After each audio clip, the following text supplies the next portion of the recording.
دیکھیے، جس طرح دنیا ترقی کر رہی ہے تو جو ترقی کی منزلیں ہیں اس کو ایک عام انسان تو فائدہ اٹھا رہا ہے، کرمنل بھی اس کا فائدہ اٹھا رہے ہیں اور اگر آپ دنیا کی تاریخ اٹھا کے دیکھیں تو کرمنل نے پہلے فائدہ اٹھایا ہے گا۔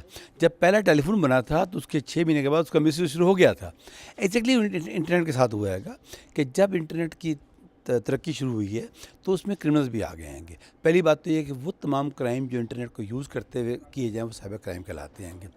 پہلے اس کی نوعیت ذرا مختلف تھی، اب وہ باقاعدہ state espionage, cyber terrorism, cyber warfare میں چیزیں کنورٹ ہو گئی ہیں۔ بہت ضروری ہے کہ جو ریلیونٹ اسٹیک ہولڈرز ہیں، کون ہیں وہ؟ گورنمنٹ ہے، سول سوسائٹی ہے، ایک عام آدمی ہے، یونیورسٹیز ہیں، بزنس سیکٹرز ہیں، چیمبرز ہیں، ان تمام کو ایک پیج پر لایا جائے سائبر سیکیورٹی کے لیے۔ سائبر سیکیور پاکستان ایک ایسی ایفرٹ ہے جو پچھلے 10 سال سے، جس ادارے کو میں ہیڈ کر رہا ہوں، پاکستان انفارمیشن سیکیورٹی ایسوسیشن، اس کو پائسا کہتے ہیں، یہ ادارہ 10 سال سے یہ کام کر رہا ہے۔ پہلے اس کا نام تھا انفو سیکیورٹی، 3 سال پہلے ہم نے اس کا نام چینج کیا ہے سائبر سیکیور پاکستان۔ جعفری صاحب، پاکستان کے لیے سائبر کرائم جو ہے یہ کتنا بڑا مسئلہ ہے، اور آپ سمجھتے ہیں کہ اس کا ادراک اب تمام اداروں کو ہے؟ دیکھیے، ادراک ہے تو نہیں، لیکن اویئرنیس شروع ہو چکی ہے کہ آج آپ نے دیکھا تمام لوگوں نے تھریٹس کی بات کی ہے، لیکن ادراک ہونا اور بات ہے، اس کا کوگنیزنس کرنا یا سمجھنا کہ ختم کیسے کیا جائے گا۔ اس کے لیے ون تھم رول ہے، وہ یہ ہے کہ گراس روٹ لیول سے، جیسے ہمارا بچہ ہوتا ہے جو گھر سے باہر نکلتا ہے، ہم کہتے ہیں اجنبی سے بات نہیں کرنی۔ ہمیں اپنے بچوں کو ٹرین کرنا ہے کہ جب آپ انٹرنیٹ پہ آئیں تو آپ نے کسی سائبر اسٹاکنگ میں یا کسی میں انوالو نہیں ہونا ہے گا۔ اس لیے اویئرنیس اب بڑھ رہی ہے گی، لیکن اس کو گراس روٹ لیول پہ بہت زیادہ ضروری ہے۔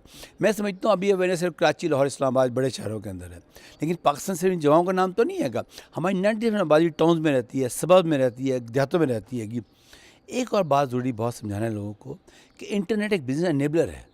اگر انٹرنیٹ سیکیور ہوگا تو اس پہ انڈسٹری فلورش کرے گی، اگر یہ انسیکیور ہوگا تو پھر کوئی آدمی اس کے اوپر نہیں آئے گا۔ قانون کے حوالے سے یہ ہے کہ کافی سارے لاز ہیں اس وقت جن کے تحت ایکشن لیا جاتا ہے، اور کچھ لاز پائپ لائن میں ہیں جو کہ پارلیمنٹ میں پینڈنگ ہیں۔ اس سلسلے میں کافی زیادہ کام کیا گیا ہے NRCC کی طرف سے کہ 9911 ہیلپ لائن ہے جس پہ کوئی بھی شخص کمپلینٹ کر سکتا ہے۔ اسکول کالجز میں بھی اویئرنیس پھیلائی جا رہی ہے، اور اس میں بہت کمپیٹنٹ آفیسرز ہیں جو انویسٹیگیشن کر رہے ہیں، کمپیوٹر ایکسپرٹس ہیں، اور کافی عرصے سے وہ اس میں کام کر رہے ہیں۔ اور اس میں اسلام آباد، کراچی، لاہور، کوئٹہ، پشاور تمام اسٹیشنز پہ رپورٹ لانچ کی جا سکتی ہے۔